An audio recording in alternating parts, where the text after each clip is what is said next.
maka ditambah yang kedua tadi. Meskipun wajahnya teduh, wajahnya baik, tapi tutur katanya tidak terjaga, berarti itu bukan juga orang yang baik. Lisanuka laythun fi kamin, iza quliya alaihi lahu aghara, fasudhu anil khana bilijami sumtin, takun laka min badiyatin satara. Di dalam kitab Minhajul Abidin, Al-Ghazali mengatakan, lidah itu ibarat binatang buas yang kamu simpan dalam kandang. Ketika engkau lepaskan, yang pertama kali yang diterkam oleh binatang adalah kamu sendiri. Maka obatnya bagaimana? Fasubhu anil khana. Fasubhu anil khana. Jagalah dia dari kata yang tidak baik. Bilijami sumtin. Kalau tidak bisa, lebih baik ontok. Ontok itu bahasa Oju. Masa kitanya apa? Diam. Lebih baik diam daripada nanti kata-kata tadi menyakiti orang lain. Takun laka min baliyatin satara, maka engkau akan terlepas daripada hal-hal yang membebankan diri. Susah tak diam dulu? Susah. Diam, cukup diam saja. Nah, ini mulai pilkada. Pilkada ini kadang-kadang membuat kita banyak dosa. Termasuk ustaz. Iya enggak? Termasuk saya. Kadang tak tahan diskusi udah muncul istilah. Jadi yang panen pahala itu sekarang Anies Baswedan, Prabowo, Ganjar Pranowo, orang bertiga ini sekarang panen pahala se-Indonesia. Kenapa? Karena tidak semua orang membicarakan kebaikan dia. Dan Rasul jelas-jelas mengatakan ghibah itu pembicaraan yang tidak baik. Dua saja konsekuensinya di akhirat kelak Bapak Ibu. Yang pertama, pahala kita kasih ke dia. Oh, pahala kita belum cukup untuk ngasihnya. Ambil dosa dia, barter saja sudah. La ilaha illallah, ini yang kita takutkan. Begitulah dahsyatnya lidah tadi. Saking dahsyatnya lidah ini, Allah berikan dua pagar terhadap tubuh kita. Berapa pagar lidah tadi Ibu? 2. Yang pertama pagar dalam, apa namanya? Gigi. Iya enggak? Yang kedua pagar luar, bibir. Kalau Ibu bisa mempertahankan cukup satu pagar saja, insya Allah aman kita. Masuk surga. Mau marah sama suami, tahan aja. Kan enggak keluar dia kata-katanya. Boleh, enggak apa-apa marah. Cuma tidak ada keluar kata-kata yang tidak baik. Ya, mau marah, mau apa, cukup tutup satu. Kalau nggak bisa keluar kan tidak ada. Bisa Bu? Tidak. Nah, itu yang kedua yang kita camkan. Wajah yang menyenangkan, lidah yang terjaga. Dengan apa lidah tadi kita jaga? Perbanyaklah zikir kepada Allah Subhanahu wa ta'ala, atau kata yang baik-baik. Dan Allah gambarkan Pak, lidah itu berkaitan dengan iman.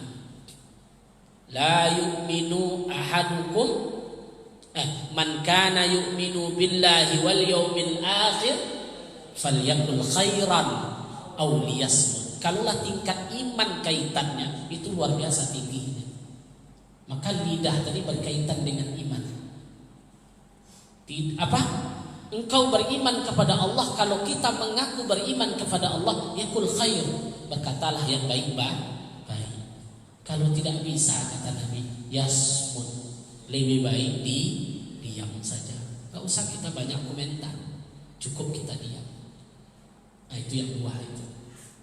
Yang pertama tadi wajah yang menyenangkan. Alhamdulillah sudah nampak semuanya menyenangkan. Yang kedua lidah yang terjaga. Itu tidak tahu saya, itu yang tahu suami Ibu atau kawan-kawan atau pergaulan kita, itu yang tahu kadar lidah kita. Besok Ibu tanya saja, Bu, sama temannya, kalau saya ngomong ini banyak-banyak ininya, kan bisa juga. Karena kita tidak sadar dengan diri kita, boleh kita bertanya dengan kawan kita dan segala macam, supaya kita bisa menjaga lidah kita. Lah berapa tuh Bu? Lah 2. Yang berapa tadi? 5 ya. Oke, yang ketiga. Apalagi tanda-tanda orang baik? Para ulama mengatakan yang ketiga tanda-tanda orang yang baik itu adalah qalbun rahmah. Qalbun apa artinya? Hati. Rahmah yang penuh kasih sayang. Tanya hati kita ini, apa tandanya? Kalau hati berarti menyangkut tentang diri batin kita, penyayang kita atau tidak. Jadi sayang di sini maksudnya apa? Baik dia kepada semua orang. Tanda-tanda qalbun rahmah itu dia tidak cepat mengambil kesimpulan terhadap orang lain. Bahasa awaknya husnuzon, baik sangka. Selalu dia berbaik sangka, tidak cepat mengambil kesimpulan. Selalu dia berbaik sangka dalam kehidupan. Hati dengan lidah berkaitan. Makanya ketika Ibrahim bin Adham jalan-jalan di pasar, Bapak Ibu, dia menengok pengemis. Pengemis tadi buntung, kena penyakit lepra, tangan tak punya, kaki tak punya.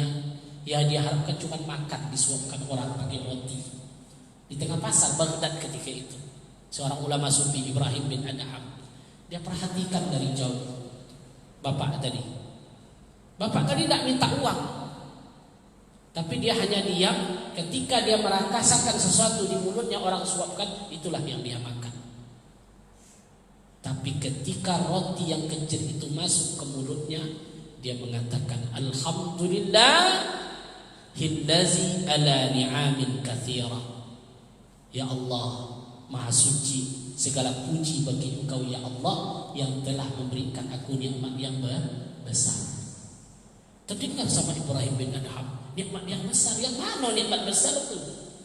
Kaki tak punya, tangan tak punya, dia hanya punya mulut. Masukkan orang roti kecil ke dalam, yang dia ucapkan adalah memuji Allah yang luar biasa. Diambil pula sama Ibrahim bin Adham tadi roti, dimasukkan pula ke mulutnya. Sama jawabannya, alhamdulillah ya Allah, Engkau memberikan aku nikmat yang sangat besar. Bertanya Ibrahim, wahai Bapa, nikmat yang besar apa yang diberikan Allah kepada engkau? Engkau tak punya kaki, engkau tak punya tangan, matamu buta, tidak bisa melihat. Apa kata pengemis tadi? Wahai Bapa, Allah berikan aku 2 nikmat. Yang pertama adalah qalbun rahmah, hati yang selalu tenang. Yang kedua lisanan zakirah, lisan yang selalu berzikir. Saya tidak bicarakan orang lain, tapi lisan saya berzikir kepada Allah. Dan hati saya kaya, hati saya tenang, karena Allah sudah menjamin rezeki yang Allah berikan kepada saya. Menetes air mata Ibrahim itu langsung. Kenapa? Kita punya kaki, punya tangan, cuman kita kadang malas juga untuk ibadah kepada Allah. Malas kita berzikir kepada Allah. Kenapa? Hati kita belum ada sifat rahmah tadi, belum sempurna. Nikmat sayang tadi belum sempurna. Kalau berbicara hati, maka itu tadi, tanamkan selalu sifat-sifat mahmudah. Apa itu sifat-sifat mahmudah tadi? Sifat-sifat terpuji. Selalu berbaik sangka kepada orang. Jangan cepat mengambil kesimpulan. Sama kayak seorang ibu menengok anak kecil. Di sebuah kisah, seorang ibu menengok anak kecil. Anak tadi memberikan kepada ibu tadi 2 buah apel. Apel tadi 2 di tangan anak tadi. Dia ambil 2-duanya. Minta nak, kata ibunya. Baik, kata anak tadi. Cuman anak tadi dia makan dulu. Makan 1 berarti yang tidak dimakan untuk ibu, tapi dia makan 2-duanya. Kira-kira kecewa tidak ibunya? Ada tidak perasaan sedikit, oh dia ambil 2-duanya sama dia. Tapi ketika dia berikan anak tadi, rupanya anak tadi memilih yang manis. Mano yang manis itu yang diberikan kepada ibunya. Bagi ibu yang cepat curiga, ini lobo katanya kan, cepat kita ngambil kesimpulan. Kenapa? Hati. Jadi lagi-lagi soal hati. Soal hati, bagaimana kita elok sangka kepada orang lain. Jangan cepat berburuk sangka, karena berburuk sangka merusak amal ibadah kita.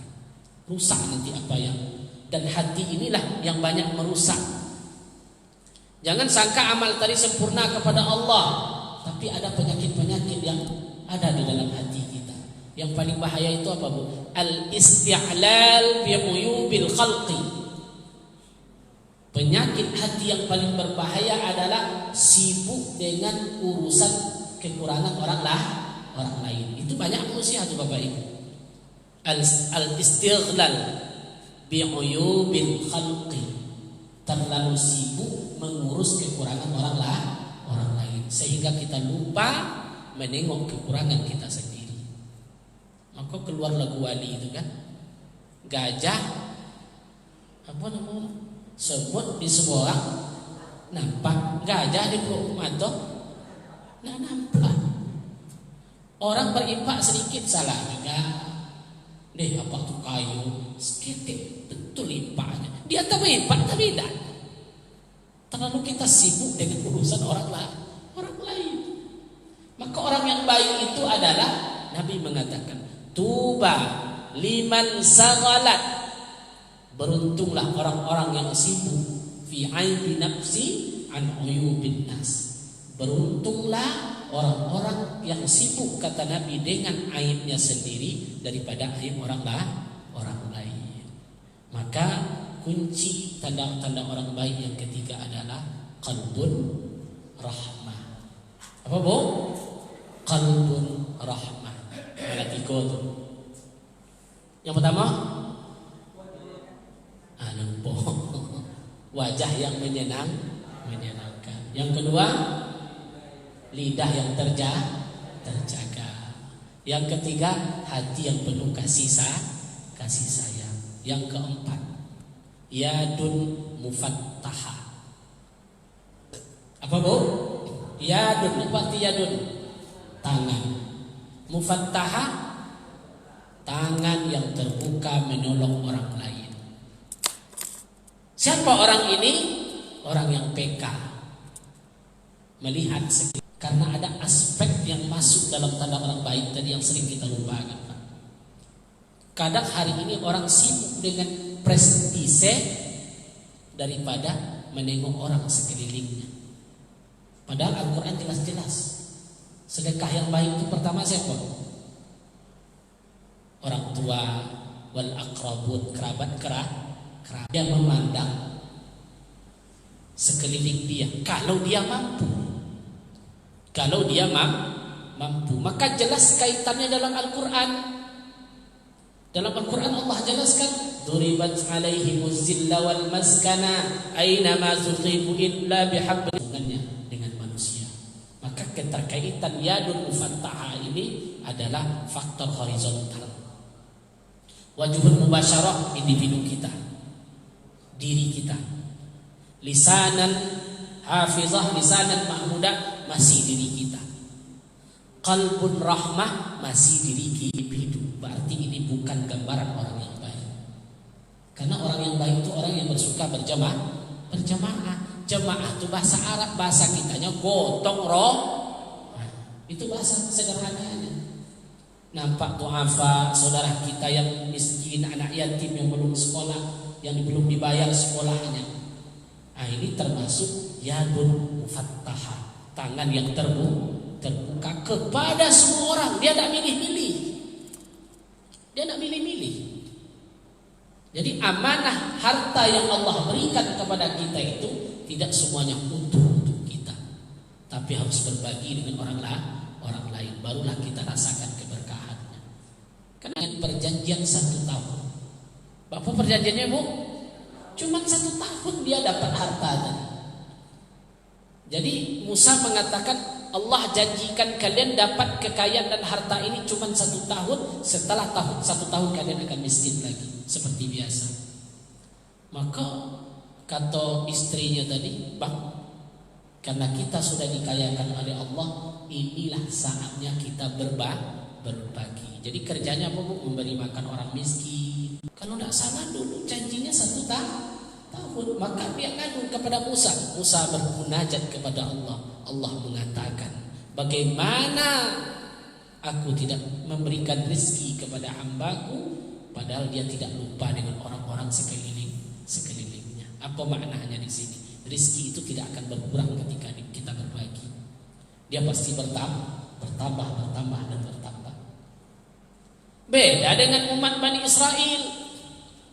Wa anzalna Bani Israel itu ada sebuah pemberian Allah kepada dia yang disebut dengan manna salwa. Ma'idatan minas sama. Allah datangkan hidangan dari langit. Memang orang Israel itu dari dulu memang dapat keistimewaan, Bapak Ibu.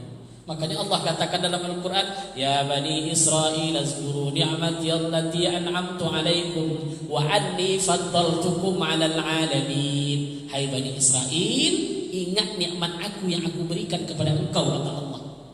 Wa inni faddaltukum, dan aku lebihkan kalian dari umat yang lain. Kita tidak pernah dapat manna salwa. Dia dulu dapat manna salwa, kayak kita di rumah, KFC datang, McD datang, terhidang sendiri dari langit. Cuman orang-orang Bani Israel ini ingkar. Jangan-jangan besok tidak datang dia. Masuk ke freezer, masuk ke apa, ditumpuk barang tadi. Akhirnya apa? Nikmat itu tidak turun. Jadi apa bedanya tadi yang pertama tadi? Yang pertama tadi dia berbagi. Yang kedua menumpuk. Maka Allah Maha Adil. Ketika ibu tumpuk harta tadi, kan kita nyaman memakainya dulu. Dijamin gitu. Pasti keberkahannya dicabut oleh Allah Subhanahu wa taala. Kan nyaman. Nah, tengoklah emas yang dalam lemari itu lagi. Jangan lama-lama betul disimpan. Boleh nyimpannya. Yang lama-lama nanti jadi ahli waris. Yang dapat siapa? Yang dapat siapa, Bu? Bukan anak, istri baru bapak. Kalau dia punya istri lagi. Ini salah satu contohnya. Udah sampai semuanya. Udah berapa tadi itu?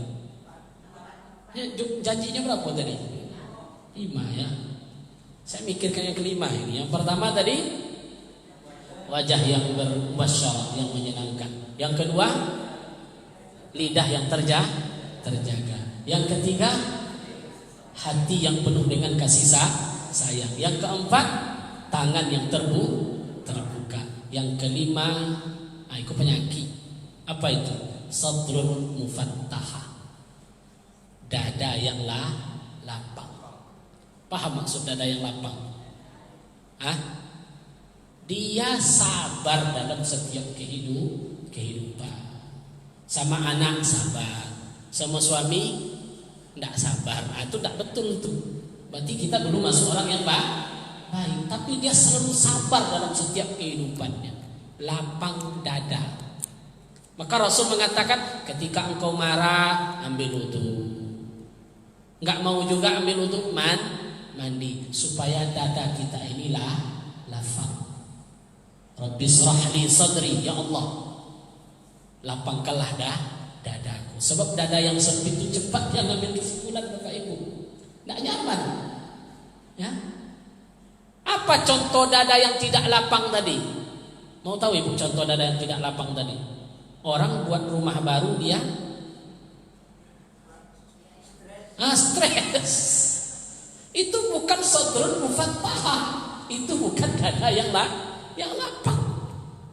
Orang ganti mobil langsung sesak dia, kayak berisi di dalam. Itu bukan dada yang lapang. Maka dada yang lapang itu obatnya adalah zikir kepada Allah Subhanahu wa taala. Dan sifat seperti itu manusiawi, Bapak Ibu. Kita pasti ingin lebih dari orang lain. Kita ingin berlebih. Ketika ada orang yang lain mendapat, pasti ada keinginan kita. Itu manusiawi, normal. Ya. Umpamanya dia punya rumah bagus. Ya Allah, andai saya punya. Itu manusiawi.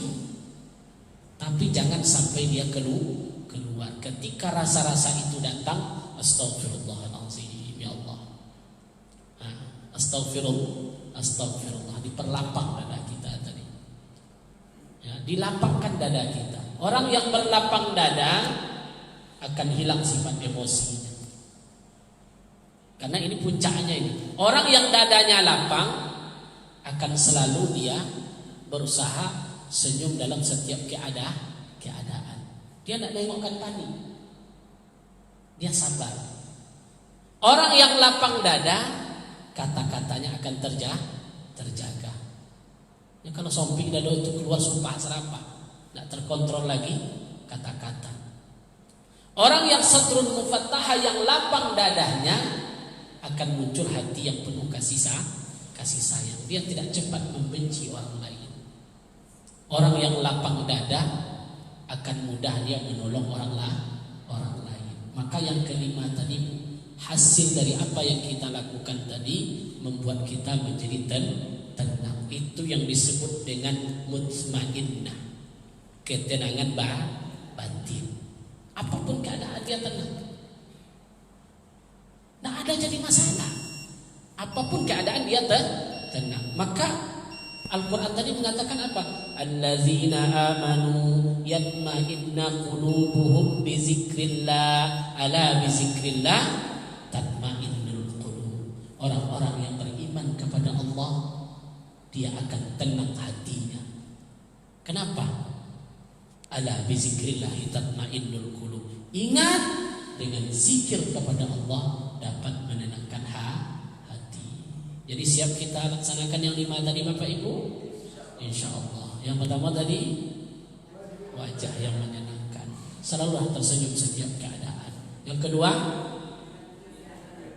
lidah, jagalah lidah kita, kontrol. Yang ketiga, hati kita penuh dengan kasih sayang. Yang keempat, selalulah kita menolong orang lain. Yang kelima, berlapang dadalah dalam setiap keadaan. Dengan demikian, insya Allah akan kita menjadi orang-orang yang baik. Innallaha ma'al muhsinin. Sesungguhnya Allah selalu bersama orang-orang yang baik. Mudah-mudahan kita semua termasuk golongan-golongan yang baik di sisi Allah Subhanahu wa taala. Demikian, mohon maaf. Subhanakallah wa bihamdika, asyhadu an la ilaha illa anta, astaghfiruka wa atubu ilaik. Assalamualaikum warahmatullahi wabarakatuh.